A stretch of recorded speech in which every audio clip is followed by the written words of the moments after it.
have a seat right here, ma'am. It's going to be really easy what you have to do, okay? We're going to be having you supply our sound effects in this scene, okay? So from time to time, if a sound effect is necessary, you're going to use your skills as a sound effects artist. So let's say I'm going to hit a baseball, and at the appropriate time, tell me what that sounds like. The baseball just blew up! Oh my God, it just exploded! I don't know how to make those. Hey, you know what's that? He's brilliant. That's why we love you, Erik. Okay, let's say for instance I decided to go to the refrigerator and get myself out of the soda. So I'm going to open the door. It's an old Frigidaire. Get the can out, we shake it a little bit.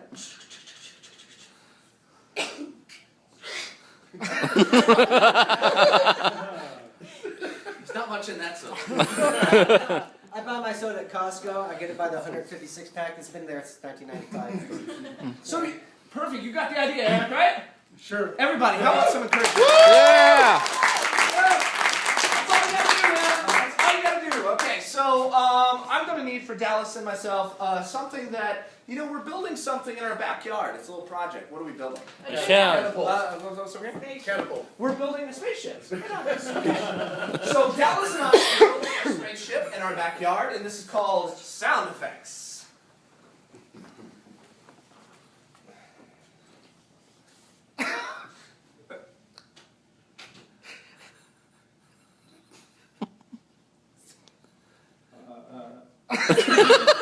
I had Italian before.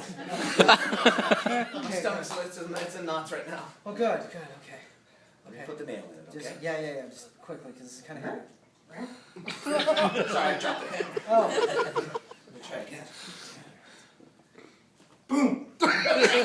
It exploded! I told you, Dallas, not to bring these exploding nails! I'm sorry, it's the only kind I had. That's all right, I forgive you. Okay. Listen, don't cry about it. Here, let me wipe off those tears. Please. It's my new squeegee handkerchief. Try it again. Sure. Jiffy service, all right? I can see now. Thank you.